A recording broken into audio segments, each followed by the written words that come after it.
শুরুতে জানিয়ে দেব বৈষম্য বিরোধী ছাত্র আন্দোলন, ডক্টর ইউনূসকে অন্তর্বর্তীকালীন সরকারের প্রধান উপদেষ্টা ঘোষণা। জানিয়ে দেব এবার গা ঢাকা দিয়েছেন সব এমপি মন্ত্রীরা। এদিকে আওয়ামী লীগ নেতা আমির হোসেন আমুর বাসা থেকে ডলারসহ ৫ কোটি টাকা উদ্ধার। সর্বশেষ রয়েছে শেখ হাসিনার পদত্যাগ, যা বলছে যুক্তরাষ্ট্র। বৈষম্য বিরোধী ছাত্র আন্দোলন, ডক্টর ইউনূসকে অন্তর্বর্তীকালীন সরকারের উপদেষ্টা প্রধান ঘোষণা। নোবেলজয়ী অধ্যাপক ডক্টর মোহাম্মদ ইউনূসকে প্রধান উপদেষ্টা করে অন্তর্বর্তীকালীন সরকার গঠনের রূপরেখা দিয়েছে বৈষম্য বিরোধী ছাত্র আন্দোলন। মঙ্গলবার ভোর ৪টার দিকে সমন্বয়ক আসিফ মাহমুদের ফেসবুকে দেওয়া অডিও ও ভিডিও বার্তায় এই ঘোষণা দেন আন্দোলনের সমন্বয়করা। ভিডিও বার্তায় সমন্বয়ক নাহিদ ইসলাম বলেন, অন্তর্বর্তীকালীন সরকার গঠনের রূপরেখা দিতে আমরা ২৪ ঘন্টা সময় নিয়েছিলাম, কিন্তু জরুরি পরিস্থিতি বিবেচনায় এখনই রূপরেখা ঘোষণা করছি। আমরা সিদ্ধান্ত নিয়েছি ডক্টর মোহাম্মদ ইউনূসকে প্রধান উপদেষ্টা করে ছাত্র নাগরিক অভ্যুত্থানের অন্তর্বর্তীকালীন সরকার গঠন করা হবে।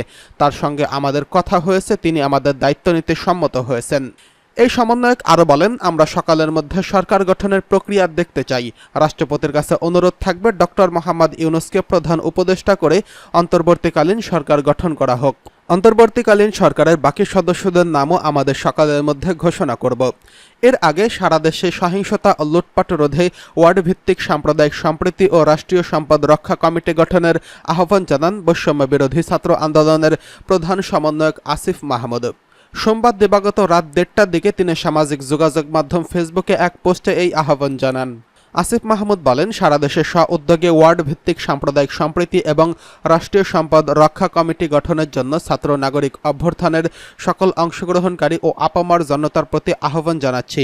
দ্রুত বাস্তবায়ন এখনই প্রয়োজন, পদক্ষেপ গ্রহণ করুন, দেশ গঠনে সচেষ্ট হন।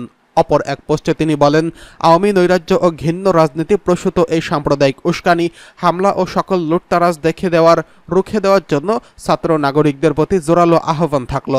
আপনারা আপনাদের নিজ নিজ এলাকা, মসজিদ থেকে এই সাম্প্রদায়িক হামলা রুখে দেওয়ার ঘোষণা দিন। হিন্দু, খ্রিস্টান, বৌদ্ধ সহ অন্যান্য ধর্ম অবলম্বী নাগরিকদের যান ও মালের নিরাপত্তা নিশ্চিত করুন। আওয়ামী সন্ত্রাস রুখে দিতে হবে, সবাই এগিয়ে আসুন। এর আগে সোমবার দুপুর ২:৩০টার দিকে বঙ্গভবন থেকে সামরিক হেলিকপ্টারে শেখ হাসিনা দেশ ছেড়েছেন। এ সময় তার ছোট বোন শেখ রেহানার সঙ্গে ছিলেন। বার্তা সংস্থা এএপির প্রতিবেদনে বলা হয়, শেখ হাসিনা ও তার ছোট বোন শেখ রেহানা নিরাপদ স্থানে চলে গেছেন। শেখ হাসিনা চলে যাওয়ার আগে একটি ভাষণ রেকর্ড করে যেতে চেয়েছিলেন, তবে তিনি সেই সুযোগ পাননি। দুপুরে শেখ হাসিনা দেশ ছেড়ে যাওয়ার ঘণ্টাখানেকের মধ্যেই প্রধানমন্ত্রীর সরকারি বাসভবন গণভবনে প্রবেশ করে হাজারো ছাত্র জনতা।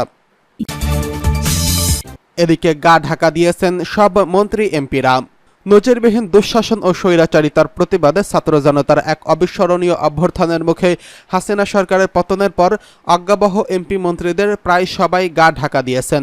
ইতোমধ্যে আওয়ামী লীগের মন্ত্রিসভার সদস্যদের অনেকেই দেশ ত্যাগ করেছেন, তবে যারা দেশ ত্যাগ করতে পারেননি তাদের অনেকেরই প্রাণ ভয়ে পালিয়ে বেড়াচ্ছেন।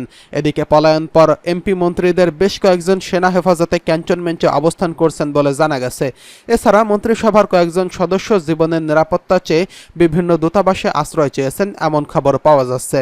এর আগে এমপি মন্ত্রীদের দেশত্যাগ ঠেকাতে দেশের সবকটি বিমানবন্দরে বিশেষ সতর্কতা জারি করা হয়। সূত্র জানায়, সোমবার ভোর থেকেই প্রভাবশালী হিসেবে পরিচিত মন্ত্রী এমপিদের অনেকের সঙ্গে যোগাযোগ করা যাচ্ছিল না।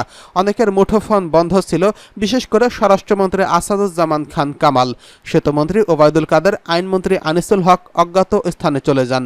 এর আগে হাসিনা সরকারের ক্ষমতাধর উপদেষ্টা সালমান এফ রহমান, অর্থমন্ত্রী মাহমুদ আলী, বস্ত্র ও পাট মন্ত্রী গোলাম দস্তগীর গাজী এবং ঢাকা দক্ষিণ সিটি কর্পোরেশনের মেয়র শেখ ফজলে নূর তাপস অজ্ঞাত গন্তব্যের উদ্দেশ্যে বিমানযোগে দেশ ছাড়েন। এর মধ্যে কয়েকজন মন্ত্রীদের জুলাই ছাত্র আন্দোলনের শুরুর পরই দেশ ছেড়ে পালিয়ে যান। পরে বৈরী পরিস্থিতি বিবেচনায় তারা আর দেশে ফেরা নিরাপদ মনে করেননি। রাতে পররাষ্ট্রমন্ত্রী হাসান মাহমুদের পরিবারের সদস্যরা EK586 ফ্লাইট যোগে দেশ ত্যাগ করেন। তাদের গন্তব্য ছিল সংযুক্ত আরব আমিরাতের দুবাই বিমানবন্দর। মূলত এর পরপরই গণহারে মন্ত্রী এমপিদের দেশ ত্যাগের খবর সামাজিক যোগাযোগ মাধ্যমে ছড়িয়ে পড়ে। সূত্র জানায়, মন্ত্রী এমপিদের অনেকেই দেশ ত্যাগের মুহূর্তে শত চেষ্টা করেও দেশ ছাড়তে পারেনি। রোববার সোমবার 2 দিন টিকিটের জন্য তারা বিভিন্ন এয়ারলাইন্সের সঙ্গে যোগাযোগ করেও বিফল হন। অনেকের পরিবারের সদস্যদের নিরাপদে বিদেশ পাঠাতে পারলেও নিজে আর যেতে পারেননি। এদের মধ্যে পররাষ্ট্রমন্ত্রী হাসান মাহমুদ, তথ্য প্রতিমন্ত্রী মোহাম্মদ আলী আরাফাত, তথ্য প্রযুক্তি প্রতিমন্ত্রী জুনায়েদ আহমেদ পলক দেশেই আত্মগোপনে আছেন বলে জানা গেছে।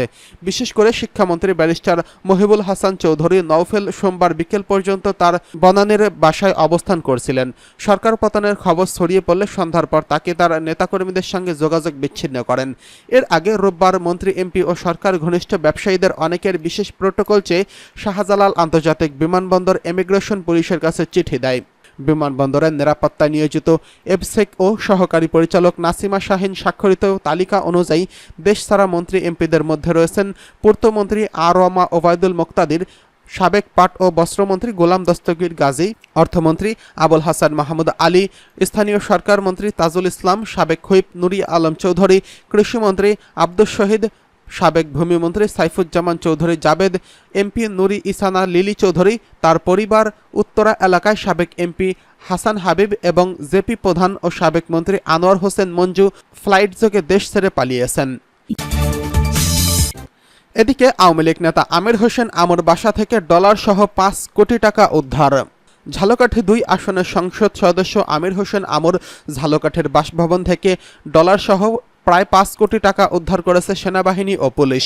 পুলিশ জানায়, সোমবার ঝালকাঠি শহরের রোনাল্ডস রোডের আমির হোসেন আমর বাসভবনে আগুন দেওয়া হয়। রাত 12:30টার দিকে আগুন নেভাতে গিয়ে ফায়ার সার্ভিসের সদস্যরা লাগেজ ভর্তি এই টাকা দেখতে পান। পরে বিষয়টি সেনাবাহিনী ও পুলিশকে জানালে তারা এসে লাগেজ ভর্তি এই টাকা উদ্ধার করেন। সরকার প্রধান ও শেখ হাসিনা সোমবার দুপুরে পদত্যাগ করার পর বিকাল বিক্ষুব্ধ জনতা আমির হোসেন আমর ঝালকাঠির বাসভবনে ভাঙচুর চালায় এবং অগ্নিসংযোগ করে। পরে ফায়ার সার্ভিসের কর্মীরা কয়েক দফা আগুন নেভানোর চেষ্টা করে নিয়ন্ত্রণে আনে। তবে রাত 12টার দিকে স্থানীয়রা ওই ভবনের ৩ তলায় আবার আগুন দেখতে পান। খবর পেয়ে ফায়ার সার্ভিসের কর্মীরা সেখানে এসে আগুন নেভানোর সময় পানি নিক্ষেপ করলে কয়েকটি পোড়া লাগেজ থেকে টাকার বান্ডিল বেরিয়ে আসে। ফায়ার সার্ভিসের কর্মীরা বিষয়টি জেলা প্রশাসক ও পুলিশ সুপারকে অবহিত করেছেন। পরে সেনাবাহিনী ও পুলিশ সদস্যরা এসে ওই টাকার লাগেজগুলো উদ্ধার করেন। এদিকে শেখ হাসিনার পদত্যাগ যা বলছে যুক্তরাষ্ট্র। শেখ হাসিনা সরকারের পদত্যাগের প্রেক্ষিতে বাংলাদেশ অন্তর্বর্তীকালীন সরকার গঠনে যেন গণতান্ত্রিক মূল্যবোধ, আইনের শাসন এবং বাংলাদেশের জনগণের ইচ্ছার প্রতিফলন হয়, এমনটাই প্রত্যাশা করছে যুক্তরাষ্ট্র। সোমবার স্টেট ডিপার্টমেন্টের নিয়মিত ব্রিফিংয়ে বাংলাদেশের গণ অভ্যুত্থানে শেখ হাসিনা থেকে দেশ থেকে পলায়ন প্রসঙ্গে এক প্রশ্নের জবাবে এই মন্তব্য করেন মুখপাত্র ম্যাথিউ মিলার। ব্রিফিংয়ে স্টেট ডিপার্টমেন্টের করেসপন্ডেন্ট মুশফিকুর ফজল আনসারি জানতে চান, প্রধানমন্ত্রী শেখ হাসিনা দেখামাত্র গুলির নির্দেশে প্রাণ হারিয়েছেন হাজারো মানুষ। তাদের ত্যাগের বিনিময়ে বাংলাদেশ আজ স্বৈরাচার মুক্ত। বাংলাদেশের পরিস্থিতি এখন অস্পষ্ট। ছাত্র নেতৃবৃন্দ, বিরোধী দলীয় সমূহ এবং আর্মি ও অন্তর্বর্তীকালীন সরকার গঠনের চেষ্টা করছে। এই ইস্যুতে যুক্তরাষ্ট্রের অবস্থান আরও স্পষ্ট করে বলবেন কি?